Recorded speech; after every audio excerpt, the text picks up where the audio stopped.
Boa noite, irmãos. Graça e paz. Amém. Glória a Deus, mais uma vez aqui nesse púlpito. Meu amigo Renato, que me chama para tomar um cafezinho, às vezes. Não precisa chamar mais, mas ele chama. Irmãos, Renato falava que eu estou, no momento, pastoreando a igreja na Vila Mas, mas nós somos de São Paulo. Eu tomei a liberdade, não sei se todos me conhecem, mas eu sempre digo isso, tomei a liberdade de trazer minha ex-noiva ao Novo Testamento. E a minha esposa paguei tem anos. Amém? Glória a Deus por isso. E, sendo de São Paulo, nós estamos nessa região há 14 anos. Na região de Rio Preto. Viemos para Cajobi com uma indicação da Junta de Missões Nacionais dos Batistas Brasileiros para cuidar da Cristolândia naquela região. Ficamos lá 1 ano e 7 meses e viemos para cá. A vigilância sanitária facilitou a nossa vinda para cá e ao chegar aqui nós nos tornamos membros da primeira de Rio Preto, primeira Batista de Rio Preto.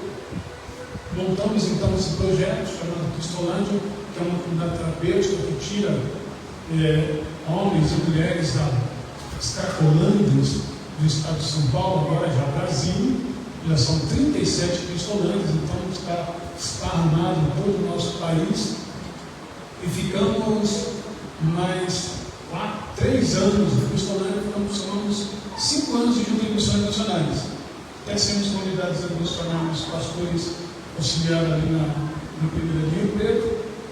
E depois saímos de lá agora em 2002 e fomos para a Vila Elmas. Como foi dito, a igreja fechada, vindo de uma pandemia, prédio destruído. Esse cara aí você deve largar hoje, né? É isso, sério, em nome de Jesus. Amém? Amém ou não? Amém, isso aí. E nós estamos reconstruindo não só as pessoas, mas o prédio. O prédio estava destruído, quebrado. Nós estamos restaurando, cuidando. Hoje já atende o público da região, temos cursos. A igreja está em movimento, como a gente costuma dizer. É uma igreja em movimento. Com todos os seus problemas, como todas as igrejas enfrentam. Onde tem gente, tem. Onde tem gente, tem problema. Bom, vocês sabem disso. Quem são os problemas então? Quem que deixa os pastores assim, carequinha? Quem é que deixa? Os membros. Quem que é? As lutas, né? A luta tem nome, né? Maria, José, João, Paulo. Mas é isso aí. Mas eu vim aqui essa luz também para falar que Jesus te ama. Aliás, eu podia até ir embora, sem precisar. Já ouvi coisas aqui que o meu coração já está preenchido. Não sei se você concorda, mas pelo que eu ouvi aqui, já me nutriu, já me abasteceu, como diz o profeta. Mas me foi incumbida essa condição de pregar para os irmãos. E pregar o Evangelho é o que vai para aquilo que nós vivemos, né, pastor? Pregar o Evangelho. Então te convido a abrir sua Bíblia, como também já foi dito muitas vezes essa noite, esse versículo de João, capítulo 1, verso 29, que é o tema base, pelo menos eu entendi assim. O pastor manda, combina para convidar e coloca um tema, eu entendo que é aquele tema que ele deseja que seja desenvolvido. Não é isso, meu irmão?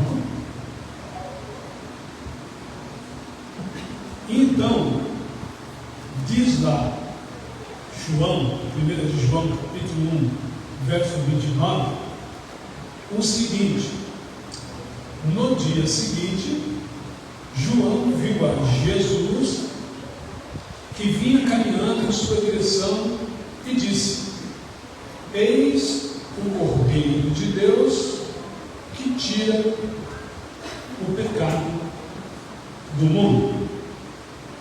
Amém? Você conseguiu acompanhar? Tem uma tela aqui boa, né?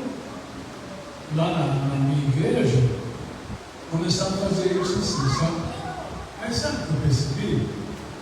Que não estavam trazendo mais Bíblia para o culto. Aí eu falei, esse negócio não está certo, não. Estão aposentando a Bíblia e não estão trazendo mais a Bíblia, não se lê mais a Bíblia. Então agora eu falo assim, quando eu for antes de pregar, você usa sua Bíblia, seja o smartphone, o iPhone, física, abra ela e leia. E mesmo que esteja no telão, abra a Bíblia e leia, senão você vai cair no esquecimento. Não faz mais parte do seu contexto de vida. Então eu estou perguntando para você, você trouxe a sua Bíblia? Então abra ela e leia. E você que não trouxe, da próxima vez não esqueça. Amém? Glória a Deus. João Batista olha para Jesus e faz uma das declarações mais poderosas que a Bíblia nos dá conta. E é, ou melhor dizendo, não é nenhum discurso longo, ele não se justificou em nada, ele apenas aponta para um lado e lança uma frase: eis o Cordeiro de Deus. E eu quero dar uma esmiuçada nessa frase aí de João, porque ela é muito rica, né? Obtém conteúdos assim, teológicos extremamente importantes para a nossa vida diária, o nosso entendimento de quem é esse Cordeiro de Deus. A primeira transição verbal aí que João faz é o uso da palavra eis. E eis aí, o entendimento dessa palavra é um chamado à atenção. É como se João estivesse querendo chamar a atenção para que as pessoas observassem, olhassem, contemplassem, como se estivesse dizendo: olhem, contemplem, vejam, vem alguém vindo aí, e ele é o Cordeiro de Deus. É interessante que essa expressão de João está tirando o foco dele. Ele não está dizendo: olhem para mim, João, sacerdote, homem que vivia no deserto, homem que se abstinha de viver em meio à sociedade, porque entendia que em sociedade o pecado estava sendo enraizado, então ele preferia viver no deserto, longe de tudo, só ia para a cidade para contestar o que estava fazendo, muitas vezes apontar a falha dos homens. Então João está dizendo: olhem para mim. Em segundo lugar, também ele não está dizendo: olhem para a religião, porque João, de uma certa forma, condenava a religião daquele tempo. Aliás, a expressão da palavra religião vem do latim, significa religare. É a ideia de um esforço humano tentando se ligar a Deus, se aproximar de Deus, estar perto de Deus. E a religião judaica não vivia isso, pelo contrário, afastava as pessoas de Deus. Você conhece a Bíblia, se um pouquinho, como eu, e você sabe que muitas vezes os enfermos que se encontravam marginalizados, se encontravam naquela situação pura e simplesmente por causa da religião. A falha da religião mantinha as pessoas marginalizadas. A falha da religião fazia também com que todos os experimentos de amor, de graça, de gratidão, de virtudes humanas eram desmotivados. Porque os sacerdotes chamavam para si a responsabilidade de, digamos assim, cuidar da sociedade. Eles detinham 3 poderes, digamos assim: o poder sacerdotal, a religião em si, o poder de juiz, de julgar as pessoas, de fazer com que o criminoso fosse preso, que as pessoas vivessem marginalizadas, como eu disse. Era o intento da religião, era o intento dos sacerdotes manter os doentes, os necessitados cada vez mais afastados, para que eles não tivessem tanto trabalho de cuidar, de estar amando, de estar tentando regenerar aquelas pessoas. E por último, eles tinham também esse dever, digamos assim, religioso, de estar levando ou alcançando as pessoas através do judaísmo, mas o judaísmo falhou. Não em si, mas através daqueles seus mensageiros. Então João não está dizendo: nem olha para mim e nem olha para a religião. Então os dois são falhos. No contexto, os dois são falhos. Você não vai encontrar nos dois nenhuma possibilidade de sair da demanda que você vive. Então ele diz uma terceira coisa também: não olhe para o sistema. O sistema também é falho. O sistema é falho em si próprio. Porque os sacerdotes, como juízes que eram, eles muitas vezes indicavam os seus cobradores de impostos para irem à casa das pessoas e subtraírem tudo que elas tinham.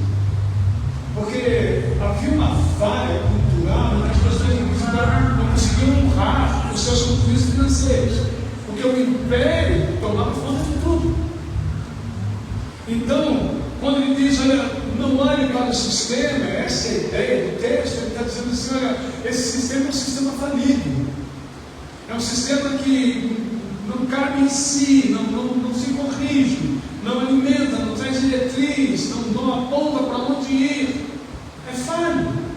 Então não olhe para mim, não olhe para a religião, não olhe para o sistema, mas ele traz a ideia aí, olhem para Jesus. Olhem para o Cordeiro, eis aí, essa é a semântica da palavra, eis aí alguém que pode desconstruir tudo isso que eu disse e construir possibilidades novas. E é interessante que esse João era um João que tinha consciência do que ele falava, porque ele escreve nesse mesmo seu Evangelho, no capítulo 3, verso 30, que é necessário que esse Jesus cresça e que ele diminua. Então ele não está se colocando numa posição inferior apenas. Ele está dizendo, olha, se vocês esperam que eu resolva alguma questão, se vocês esperam que de mim saia alguma virtude, estão equivocados. Olhem para o Cordeiro, olhem para Jesus. A lição que talvez João estava querendo construir aqui é que a libertação, e a palavra que ele usa aqui é uma palavra que dá a ideia de salvação, mas é uma palavra transliterada do grego para o português, que dá a ideia de libertar, libertação, quebrar algemas. Então ele está tentando construir o seguinte, que essa libertação, esse quebrar das algemas começa quando tiramos os olhos das coisas e colocamos os olhos em Jesus. Quando nós deixamos de potencializar os problemas, as dinâmicas da vida, e colocamos todo esse potencial, todo esse nosso desejo de ver as coisas resolvidas em Jesus. As nossas expectativas, elas precisam cada vez mais estar alinhadas com aquilo que Jesus pode nos oferecer. Segunda coisa que ele diz é que eis um cordeiro, e esse cordeiro era um sacrifício perfeito. Essa expressão ela não é de maneira nenhuma aleatória, ela é carregada de uma tremenda história. No Antigo Testamento, em Êxodo 12, que todos nós também conhecemos, ali sobre os umbrais das portas foram lançados vertidos alguns sangues de animais, para que o anjo da morte, quando passasse, não entrasse por aquelas portas. Então, não é simplesmente desse cordeiro que João está falando, desse cordeiro usado no Antigo Testamento, porque esses sacrifícios lá no tempo antigo eles precisavam ser contínuos, eles cobriam pecados, eles não eliminavam os pecados. E é interessante que o povo sabia, como foi dito aqui, que sem sangue não há remissão de pecados. Aliás, o autor aos Hebreus diz isso lá no capítulo 9, verso 22. Então, meu irmão, aqueles cordeiros, eles eram temporários. Todos eles usados no Antigo Testamento eram temporários. O pastor Renato leu uma porção bíblica aqui em Isaías 53, e na hora que ele leu, eu comentei com a minha esposa, o culto está caminhando naquilo que eu pensei. Tudo que eu leio, tudo que eu me debrucei em ler, foi citado aqui hoje no culto. Isso é coisa do Espírito Santo, meu irmão. Você crê nisso? Amém? Então lá em Isaías 53, ele descreve quem é esse cordeiro. Esse cordeiro agora que vem trazendo uma condição condição, a possibilidade das pessoas se remeterem a Ele, de conhecerem, de se entregarem, de encontrarem nele cura, libertação, transformação de vida. Então, Jesus é um Cordeiro perfeito, sem defeito e um sacrifício único e suficiente. Não há mais necessidade de sacrifício de nenhum outro animal ou de qualquer coisa parecida. 1 Pedro 1,19 diz assim: como Cordeiro sem defeito e sem mácula é o sangue de Jesus. Então, esse olhar de João, dizer, olha, eis o Cordeiro, ele está dizendo assim, tudo que nós cumprimos até hoje, tudo que nossos antepassados nos ensinaram, todas as histórias bíblicas que nos foram ditas, elas se encerram aqui. E daqui para frente se começa uma nova construção, não ideologia, uma nova construção de possibilidades. Não é mais um cordeiro, não é mais um animal que eu preciso criar, talvez sem mancha, sem mácula, e levar ao altar e no ano que vem fazer de novo e fazer de novo. Não, esse Jesus vem para trazer uma suficiência sobre todas as coisas. Jesus não veio apenas ensinar métodos, ele veio cumprir esses métodos e fazer com que eles fossem entregues a cada um de nós. Cuidado de Deus. Esses dias atrás, mais ou menos umas 2 semanas, uma irmã da igreja me procurou no final do culto e disse: pastor, meu neto está perdido nas drogas. Perdidinho, pastor. E ele levou uns altares para dentro de casa lá, uns trem estranhos lá, pastor, eu não estou entendendo nada. E ela vai se batizar. Agora no aniversário da igreja, em junho ela vai se batizar. Ela está começando agora a entender quem é Jesus. E ela falou assim: você consegue fazer um culto em casa? Temos um culto lá nos lares que a gente chama Casa de Paz. Fomos fazer o culto na casa da irmã. Pequeno grupo da igreja, cantamos louvores. Eu quase nem preguei, só li um versículo lá, orando, e fomos embora. No outro culto, ela me procura de novo no final do culto, no final da escola bíblica. Disse: pastor, eu preciso testemunhar algo aí na frente. Eu falei: o que é, minha irmã? O meu neto, do nada, pastor, pegou um saco de lixo, pegou todas aquelas imagens que ele tinha, uns cordão, umas coisas, pôs tudo nesse saco de lixo e jogou tudo fora, pastor. Meu neto está diferente, é outra pessoa.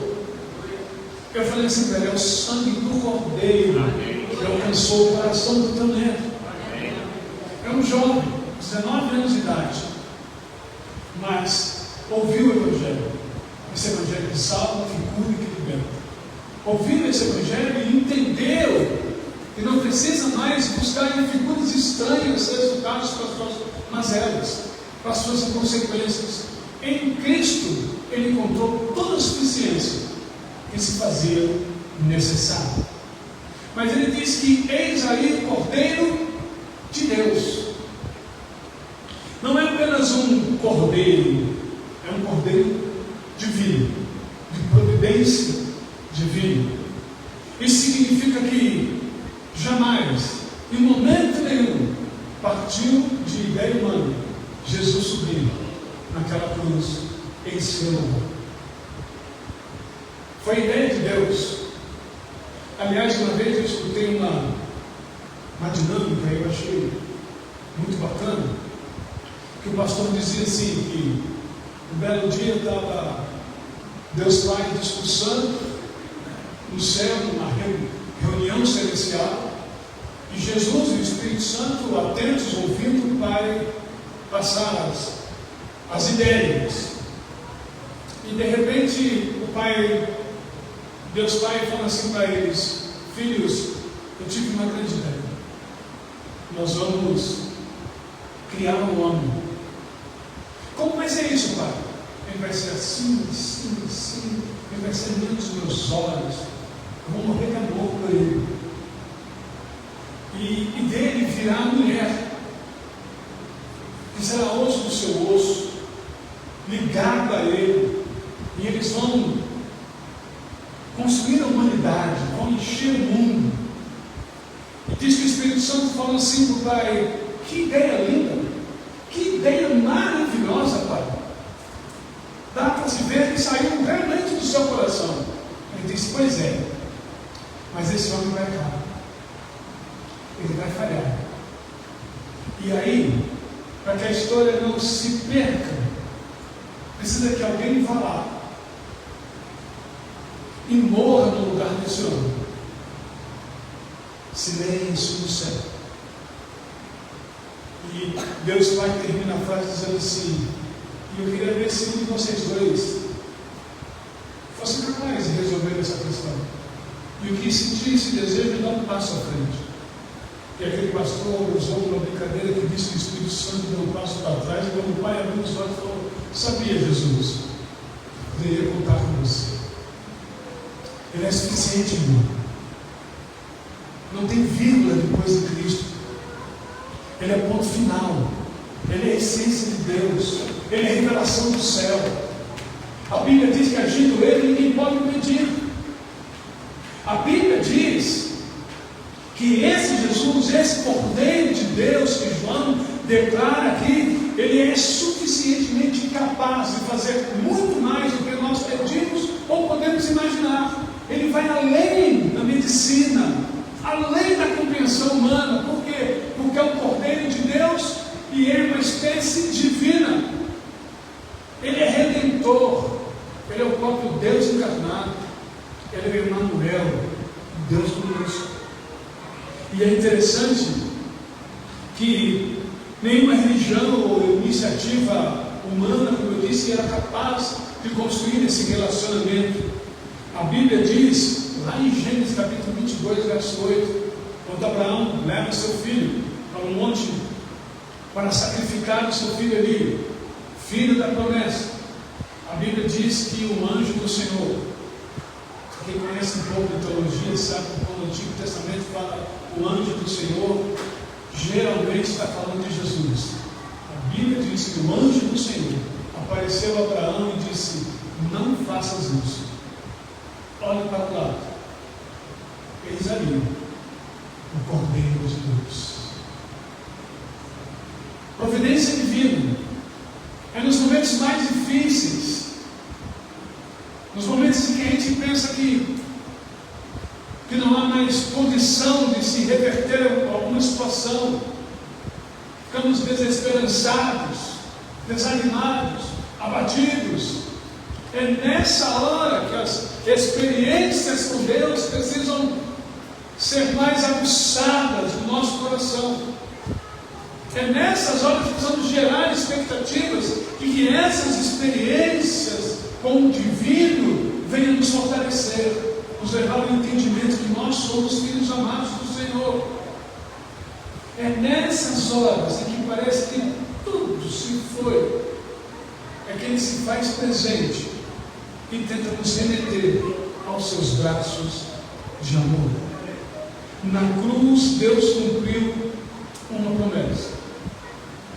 A salvação não nasce de nenhum esforço humano, ela nasce literalmente do amor de Deus.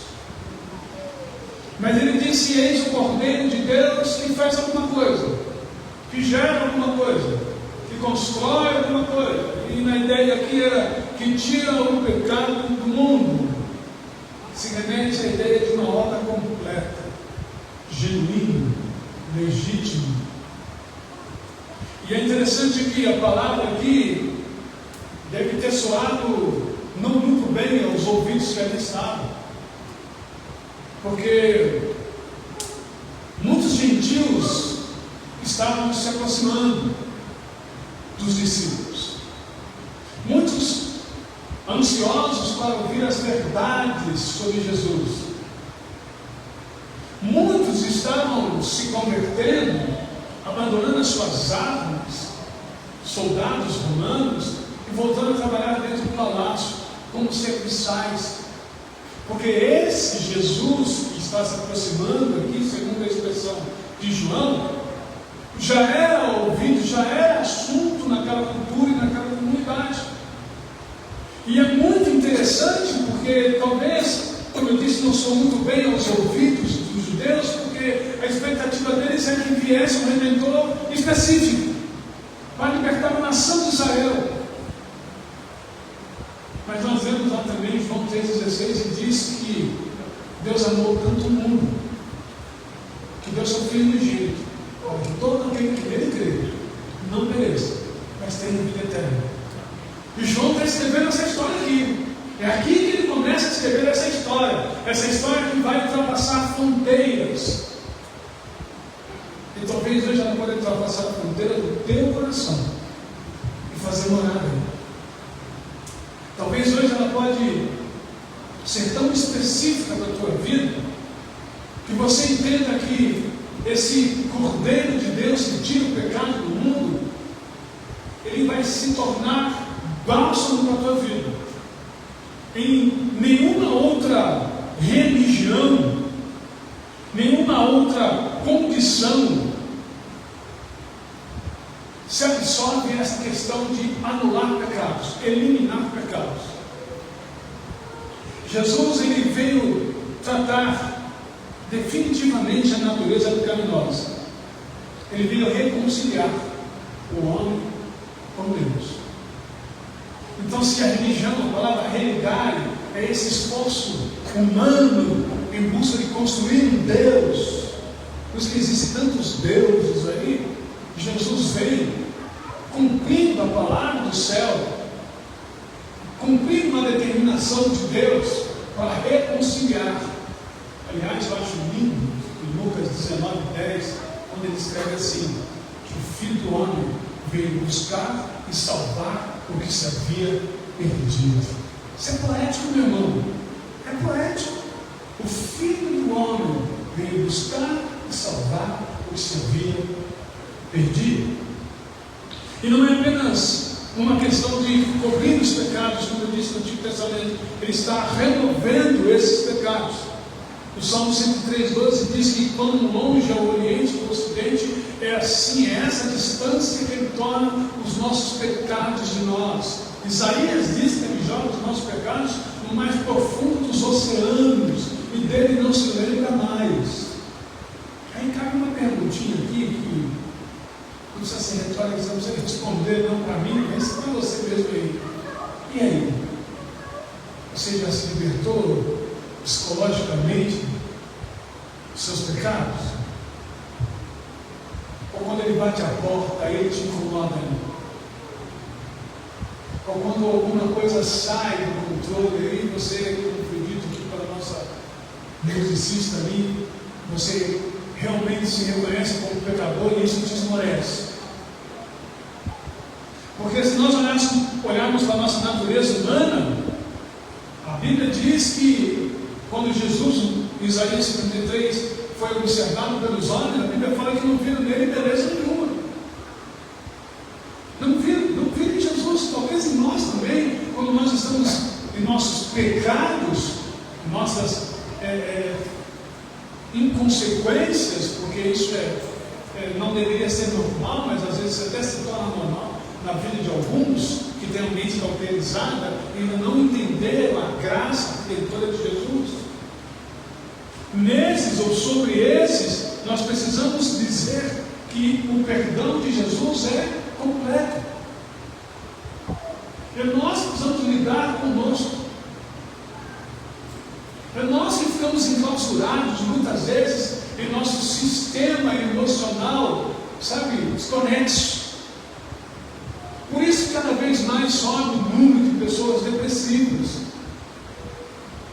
Sobe cada vez mais o número de pessoas que enfrentam traumas existenciais. Quem sou eu? Para que eu sirvo? Para que eu existo? Lembra aquela figurinha lá do Lipe, lá do Leão da Montanha? Que dizia assim, eu sou antigo, tá? Que dizia assim, ó vida, ó dor, ó azar. Lembra? A única hiena triste que eu vi na minha vida, pastor Renato. Nunca vi uma hiena triste. Era aquela. E muitas vezes nós somos assim. O pecado pesa. As consequências pesam. E a gente vai dando vazão para aquilo. Vai argumentando com ele. Vai alimentando. E quando a gente vê, a gente esfria. Sabe, meu irmão, que Jesus disse uma das suas narrativas, em Mateus 24, verso 12, que por causa da iniquidade, o amor de muitos esfriará. Olha que interessante, iniquidade é maldade, é pecado. Por causa do pecado, o amor de muitos esfriará. Mas não está dizendo que é o amor de todos, é o amor de muitos. Que não seja seu que esfrie. Que não seja o seu amor, pelo contrário. Que o fogo do Espírito Santo aqueça a tua vida. Amém. Aqueça o teu coração e te traga para a realidade de que realmente Deus tem algo especial para fazer em você. Mas todas essas questões, e eis aí o Cordeiro de Deus que tira o pecado do mundo, precisa ou exige uma resposta. João não apenas revelou, ele apontou a necessidade de observar. Agora, a decisão é nossa. Cabe-nos ignorar ou se aproximar e entregar o nosso coração, a nossa história nas mãos desse Cordeiro de Deus que tira o pecado do mundo. Ou nós ignoramos esse Cordeiro e não confiamos nele, passamos a pôr a confiança na força do nosso braço, ou então nós acreditamos nesse Cordeiro, caminhamos com ele e vamos deixando com que ele vá tratando com a nossa vida. Por volta do ano de 95, 96, na sala de aula, escola bíblica, um irmão, um diácono, Pedro Feliciano, ele falando sobre o pecado, um dia ele disse assim, naquela época tinha muita feira, hoje não tem mais, feira livre, muito difícil, não é feira livre hoje. Ele disse assim, olha, andar com Jesus é como ir na feira livre, as devidas proporções aqui. Leva-se duas sacolas, uma com fundo e outra sem fundo. A com fundo a gente vai pôr as novidades de vida, aquilo que a gente vai conseguindo vencer. Na sem fundo a gente vai colocando aquilo que não presta mais, aquilo que a gente não quer mais na nossa vida, que a gente não quer mais que faça parte da nossa história. E elas vão ficando pelo caminho e a gente vai vendo que no final da corrida a sacola com fundo ficou cheia da glória de Deus e a sacola vazia continua vazia. Então nós precisamos dar uma resposta para esse Cordeiro de Deus. Nós precisamos entender que o próprio João diz em 3,36 que quem crê no Filho de Deus tem a vida eterna. E não é uma crença que nos mantém no mesmo lugar. É uma fé que se torna dinâmica, que vai nos construindo como pessoas, que vai tratando com a nossa vida de uma maneira tão legítima, tão real, que nós mesmos vamos nos percebendo melhores pais, melhores filhos, melhores maridos, melhores homens, melhores profissionais. Nós vamos nos apercebendo que o lugar que nós estamos agora é diferenciado porque ali estamos. E se estamos, a Bíblia diz que ele é o Emmanuel, ele é o Deus conosco. E a Bíblia diz que eu estou com vocês todos os dias até a consumação do século. Então, onde estamos, Jesus está conosco. Não dá para deixar Jesus para de fora das portas. Aliás, dá. Pensando bem lá. Apocalipse, capítulo 3, verso 20. Jesus falava a uma igreja. E ele disse assim: eis que estou à porta e bato. Se alguém ouvir a minha voz e deixar ele entrar, eu entrarei, sentarei à sua mesa e cearei com vocês. Ele está batendo na porta. Ele está batendo na porta, quer entrar. Significa que ele está do lado de fora. Então não é uma questão de razão, nem de percepção, é uma condição de entrega. Não é uma condição de eu acho. Não, é uma condição de legítima abertura de coração para dizer: Jesus faz morada, faz a diferença na minha vida. Hoje essa mesma mensagem precisa ecoar no nosso coração, na nossa psique, porque Ele ainda continua tirando o pecado, Ele ainda continua salvando as pessoas, Ele ainda continua transformando as pessoas.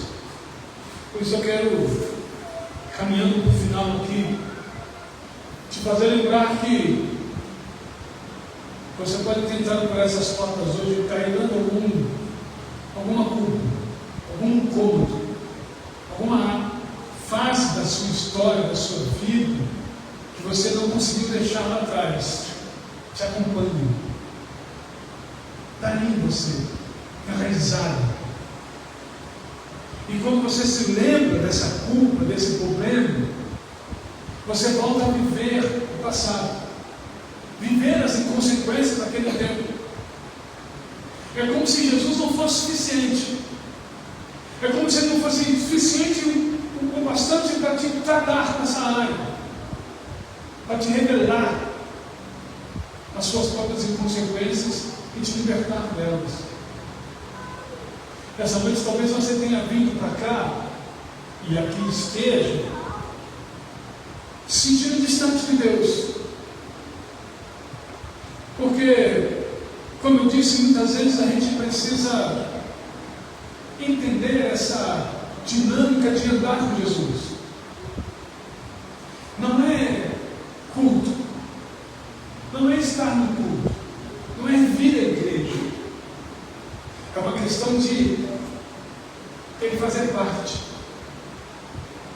de eu me sentir parte. Não parte de coisas pífias, mas parte de um todo. Essa expressão de Cordeiro de Deus nos remete a algo muito mais importante, porque Cordeiro vinha para tratar essas coisas, pecados, nos libertar de culpas, de inconsequências. Mas a Bíblia diz, em Apocalipse, capítulo 5, verso 5, que quando Ele voltar novamente, não voltará mais como Cordeiro. João, na ilha de Patmos, diz assim, que agora Ele virá como um leão, que abriu os selos. Não é mais um cordeiro que morreu no nosso lugar, é um leão que vem para julgar.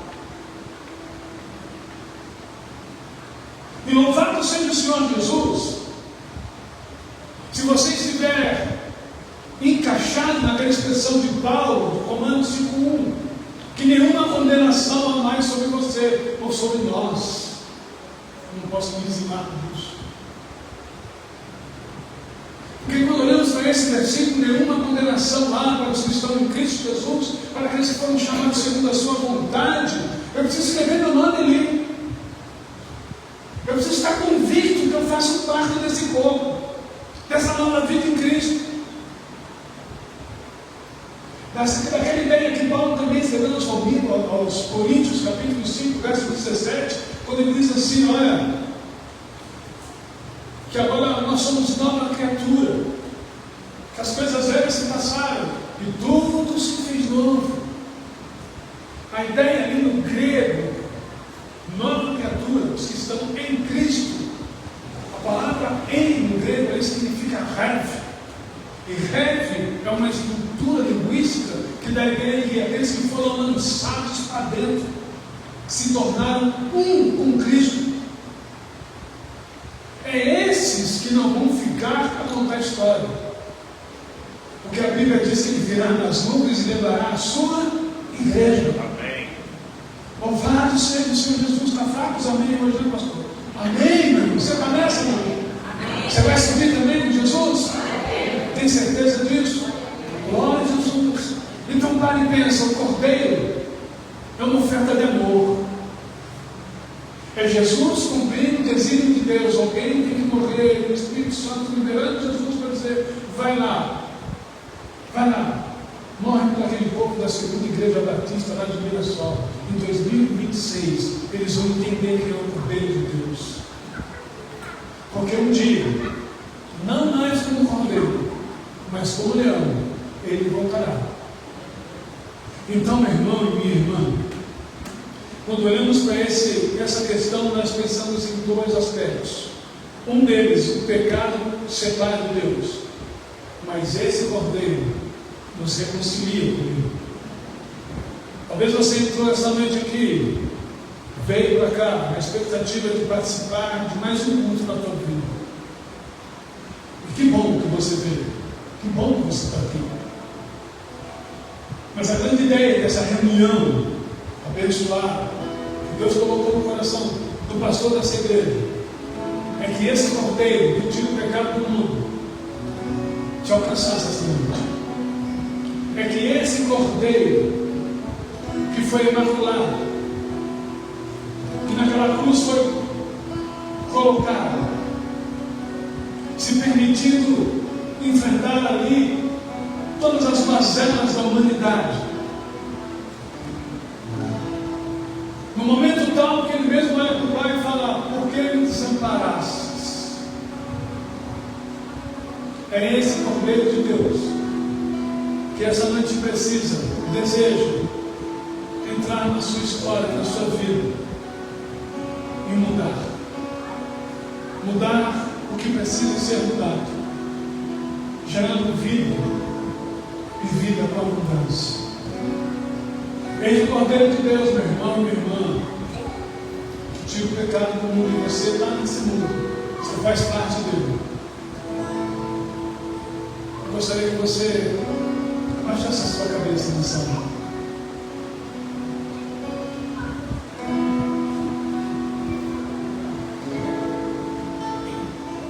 E como eu disse aqui essa noite, que você pensasse sobre essa condição de não ficar olhando ou tirar os olhos dessas expectativas negativas, disso que te perturbam, essas questões que fogem do seu controle, que mexem com o seu emocional. Nós ouvimos uma canção linda hoje que dizia: creio que tu és a cura. Talvez é isso. É isso que você veio buscar nessa noite. É isso que você pode receber essa noite em nome de Jesus. Ele é o Cordeiro de Deus. É Ele que rompeu com tudo, abriu mão da sua deidade, como diz Paulo aos Filipenses, se esvaziou de tudo, para que hoje você entendesse que você tem um dom, e o desejo desse dom é te resgatar dessa condição que você vive. Senhor, obrigado por esse tempo aqui juntos. Nós vamos louvar o Senhor agora com um cântico, Pai, e que esse cântico continue falando nos corações,